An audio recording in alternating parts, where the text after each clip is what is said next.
Bonjour, Je m'appelle Céline, je m'appelle Mehdi, enchantée. également enchanté. Merci beaucoup pour cet entretien aujourd'hui. Je vous en prie. On a quelques questions. Déjà, comme première question, vous venez d'où?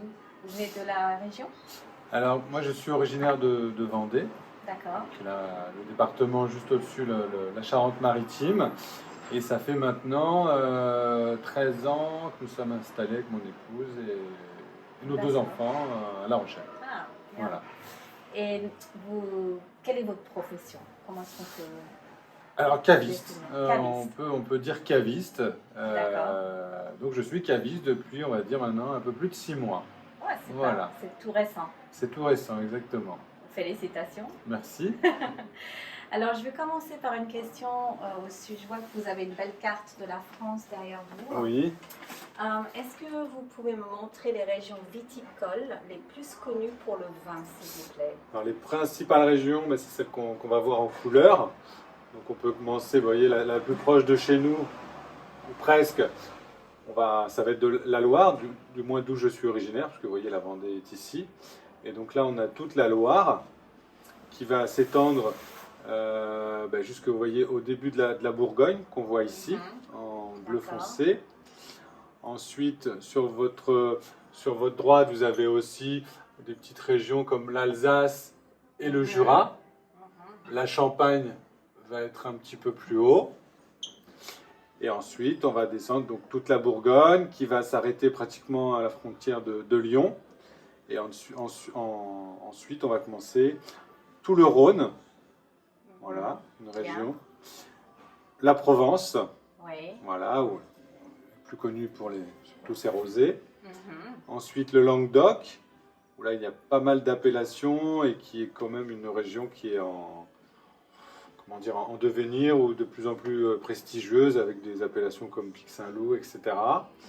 Et ensuite, voilà, en dessous La Rochelle, on va retrouver tout le Bordelais, voilà, avec sa rive droite et sa rive gauche. Et le fameux Beaujolais aussi. Le Beaujolais qui va être ici, voilà. Ouais, d'accord. Bon, on voit pas ces crus, parce qu'il y a plusieurs crus du Beaujolais qui vont être indiqués ici, mais la petite partie du Beaujolais est ici, voilà. Vous me parlez un petit peu des vins En fait, qui sont la région? la Charente-Maritime est surtout connue pour ses cognacs et son Pinot des Charentes, voilà, qui va être les appellations phares de la région. Et ensuite, il y a pas mal de vignerons, pas mal de domaines qui vont faire du vin également, que ce soit du vin blanc, du vin rouge, du rosé, etc. Il n'y a pas d'appellation à proprement dit en Charente-Maritime, en Charente et Charente-Maritime, mais c'est une région qui produit pas mal de vin, parce qu'on est quand même bien placé, juste au-dessus géographiquement. le Bordelais, en dessous la Loire, donc il n'y a pas de raison.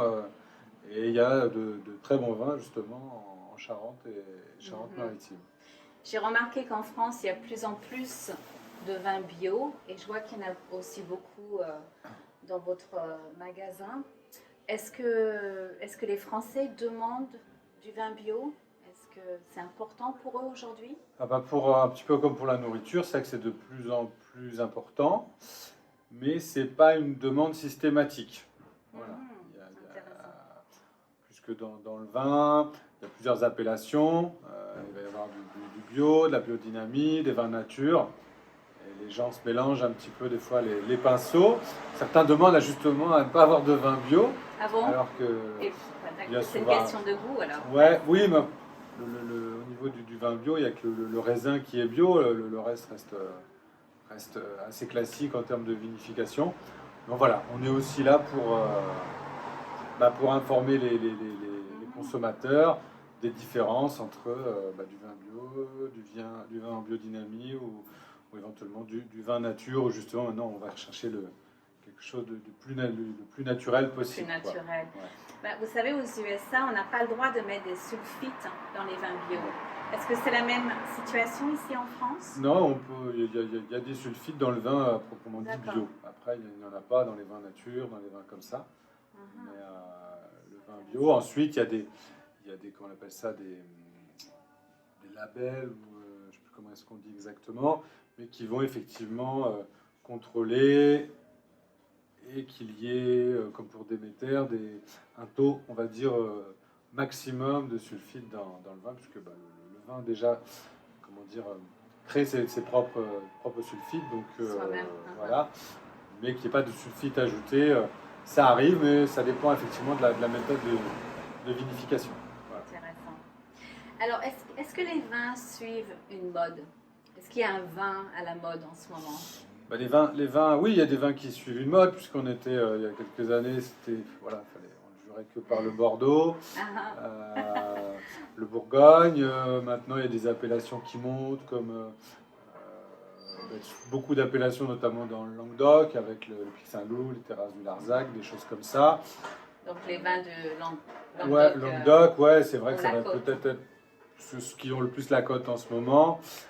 Ensuite, il y a des saisonnalités, notamment bah, pour le rosé, voilà, qu'on va retrouver surtout l'été. Oui, absolument. Voilà. Alors, je sais qu'une partie importante de votre travail, c'est de conseiller... Bah, le vin, déjà, comment dire, crée ses propres sulfites, donc voilà, mais qu'il n'y ait pas de sulfite ajouté, ça arrive, mais ça dépend effectivement de la méthode de vinification. Voilà. Intéressant. Alors, est-ce que les vins suivent une mode? Est-ce qu'il y a un vin à la mode en ce moment? Bah, les vins, oui, il y a des vins qui suivent une mode, puisqu'on était, il y a quelques années, c'était, voilà, on ne jurait que par le Bordeaux, le Bourgogne. Maintenant, il y a des appellations qui montent, comme beaucoup d'appellations, notamment dans le Languedoc, avec le Pic Saint-Loup, les terrasses du Larzac, des choses comme ça. Donc les vins de Languedoc. Ouais, Languedoc, ouais, c'est vrai que ça va peut-être être ceux qui ont le plus la cote en ce moment. Ensuite, il y a des saisonnalités, notamment bah, pour le rosé, voilà, qu'on va retrouver surtout l'été. Oui, absolument. Voilà. Alors, je sais qu'une partie importante de votre travail, c'est de conseiller un vin qui va bien avec un plat spécifique. Donc, comment faites-vous pour trouver le bon vin pour chaque demande différente? Bah déjà, j'essaye de savoir ce dont la personne a envie. Parce que bon, malgré tout, il y a beau avoir des accords, on va dire, tout définis. Si la personne n'aime pas un type de vin ou un cépage, c'est malgré tout compliqué de faire apprécier un accord mets-vin dans ces cas-là. Mais en règle générale, bah, on voit à peu près en fonction du plat ce qui peut être amené à quelque chose d'épicé, peut-être trouver un vin plutôt assez fort, enfin, en alcool. Donc c'est intéressant parce qu'en fait, vous voulez surtout comprendre ce que la personne aime, le goût de la personne. Bah, pour moi, ça reste quand même c'est de la personnalisation. La base. Lorsqu'on vient dans une cave, on a envie de quelque chose. Qu'on me le dise ou pas, les gens viennent avec quelque chose derrière la tête. Il faut juste et l'important, c'est de savoir ce dont ils ont envie et après de voir effectivement si ça peut correspondre. Effectivement, un vin rouge de bord, on va dire un Bordeaux avec des huîtres, peut-être pas l'accord parfait. Mais si la personne a envie de ça... ouais, vous n'allez pas le décourager. Bah, voilà, on va lui expliquer ce qu'il y a de mieux ou ce qui est pour nous, enfin pour moi en tout cas, le meilleur accord.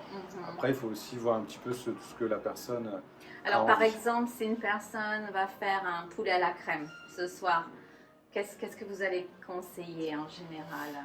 Bah, on peut partir sur un vin blanc, éventuellement même sur un vin blanc du Rhône, ou pourquoi pas un petit Bourgogne, un Mâcon.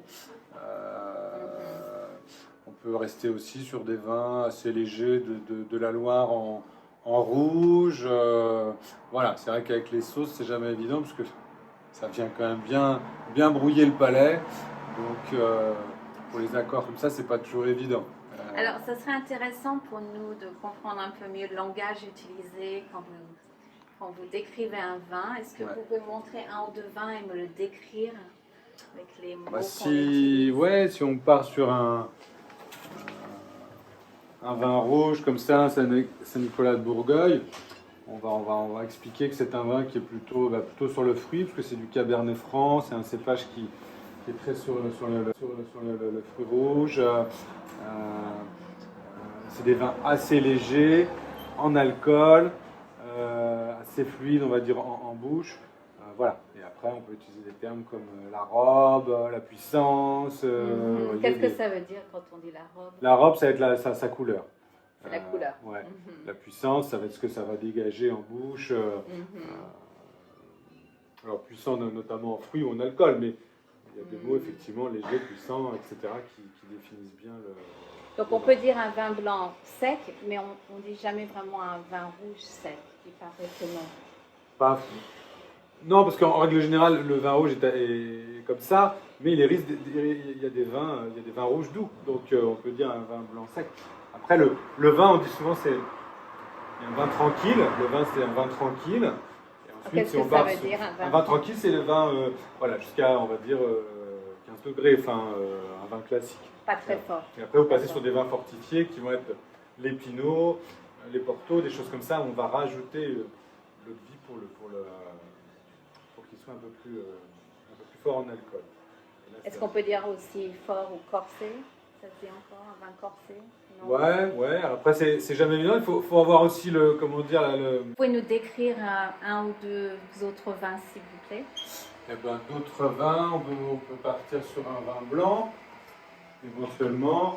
Vous voyez, comme un Sancerre, on va parler sur là, c'est des vins plutôt. Donc là, c'est vraiment des vins en blanc, effectivement, des vins secs, parce que les gens ont peur lorsqu'on leur dit aussi que c'est un vin fruité, ils ont peur que ce soit un vin un peu trop doux, un peu trop sucré, vous voyez. Donc. Quand vous dites un vin fruité, ça ne veut pas dire qu'il est doux. Non, ça veut dire qu'effectivement, il va y avoir des aromatiques. Si un vin est un petit peu acide, on va dire qu'il a de la fraîcheur, qu'il est vif. Quand c'est assez franc en termes de goût, on va dire qu'il est bien, oui, qu'il est franc, pardon, au niveau de son goût, voilà, pardon. Voilà, donc c'est des petits termes comme ça, mais lorsqu'on dit que c'est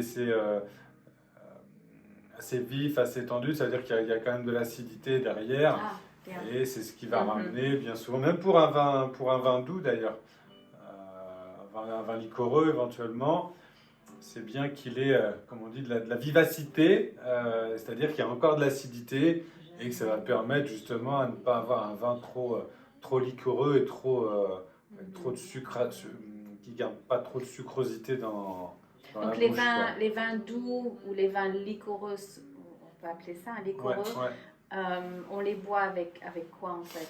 Ben là, c'était un petit peu la tendance du moment, puisque c'est des vins surtout qui ont la cote avec le foie gras, mais ça peut être aussi avec des desserts. Vous voyez, ce qui est bien, c'est de garder aussi un équilibre avec ce que vous mangez. Prendre un vin liquoreux avec un plat avec trop d'acidité, des fois ça peut être un peu trop tranché, quoi, et vice versa, quoi, d'ailleurs. Donc toujours essayer de trouver un équilibre, quoi. Merci bien pour cette description. Alors, je me demande pourquoi est-ce que le Beaujolais nouveau est encore si populaire dans le monde entier? Ben, pour ma part, je pense que c'est parce que c'est un moment festif. En tout cas, en France, les gens attendent, entre guillemets, ce moment-là, puisqu'on sait que ça va être une soirée, le troisième jeudi du mois d'octobre, pas que je me trompe. C'est toujours le troisième jeudi. Ouais, c'est ça. Ouais, et effectivement, ben voilà, dans les bars, dans les caves, il y a toujours une petite animation de fête. C'est la fin des vendanges, c'est les premiers vins primeurs, donc c'est toujours très festif comme. C'est un événement. Un événement, voilà. C'est pour faire la fête, et c'est pour ça, marquer pour boire une période un coup. dans l'année. Voilà, on se rend. Très bien. C'est un moment de partage, voilà. Moi, je comprends mieux alors. Et alors, est-ce que vous vendez des vins étrangers? Alors oui, je vends un petit peu de vins étrangers, italiens, espagnols, chiliens, Afrique du Sud. Il peut y avoir aussi des vins australiens, américains. Mais ça reste. Ouais, pardon. Ah non, je me demandais, est-ce que les Français demandent des vins étrangers? Ils en demandent, mais plutôt sur, on va dire, l'Espagne, l'Italie. plutôt quand même des vins, on va dire entre guillemets européens. Et de temps en temps, effectivement, il y a quelques personnes qui vont demander quand même quelques bonnes appellations ou références, soit en Australie, soit en Afrique du Sud ou aux États-Unis. Quand même. Ouais, quand même, quand même. De temps en temps. Il y en a quand même un ou deux qui demandent. J'ai juste encore 2 petites questions. Est-ce que j'arrête Non, allez-y, on continue. Bon, c'est 2 petites questions. Merci. Alors, étranger. Alors oui, je vends un petit peu de vin étranger, italien, espagnol, chilien, Afrique du Sud. Il peut y avoir aussi des vins australiens, américains. Mais ça reste... Ouais, pardon. Ah non, je me demandais, est-ce que les Français demandent des vins étrangers? Ils en demandent, mais plutôt sur, on va dire, l'Espagne, l'Italie. Plutôt quand même des vins, on va dire, entre guillemets, européens. Et de temps en temps, effectivement, il y a quelques personnes qui vont demander quand même quelques bonnes appellations ou références, soit en Australie, soit en Afrique du Sud ou aux États-Unis. Quand même. Ouais, quand même. De temps en temps. Il y en a quand même un ou deux qui demandent. J'ai juste encore 2 petites questions. Est-ce que j'arrête Non, allez-y, on continue. Bon, c'est 2 petites questions. Merci. Alors, si vous-même, vous voulez ouvrir une bonne bouteille de vin pour vous faire plaisir, ce serait laquelle? Alors pour moi, ça serait un côte rôti. Voilà. Vous pouvez nous montrer où c'est? Alors, sur la carte, la côte rôti, c'est ici. Donc c'est ce qu'on appelle le Rhône Nord, le Rhône septentrional. Et dans ma cave, là, j'en ai une ici. Voilà. D'accord. Donc petite. Là, c'est une parcellaire, donc c'est vraiment sur un tout petite exploitation, enfin un petit, comment on appelle ça, une petite appellation, et où justement le terroir est mis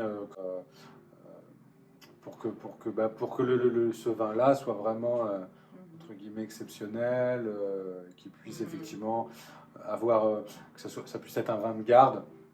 Donc que la vigne puisse s'exprimer pleinement. Combien de temps vous pensez, par exemple, celui je pense qu'une dizaine d'années, c'est bien.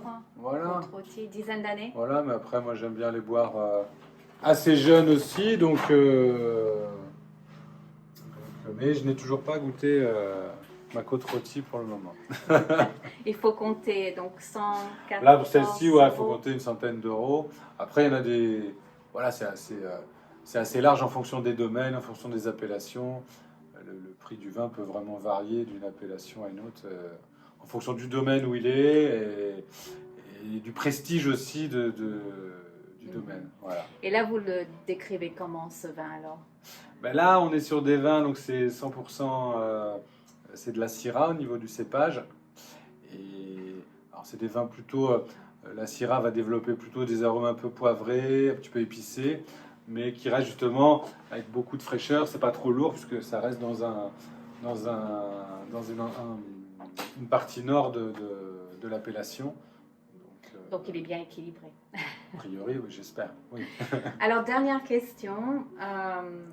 La Rochelle, c'est une ville magnifique qui attire énormément de touristes. Qu'est-ce que vous aimez à La Rochelle? Qu'est-ce que vous appréciez? Ce que j'apprécie depuis 13 ans, c'est la ville en elle-même, le dynamisme, le littoral, voilà. Ville où il fait bon vivre, où on peut également aussi, en tant que petit commerçant, vivre peut-être pleinement de son activité. Et puis voilà, c'est beaucoup de rencontres, beaucoup de choses comme ça. C'est ce qui me plaît ici, quoi. Je comprends bien. Merci énormément. Merci à vous. Et à bientôt. À très une autre bientôt. fois. Merci, au revoir.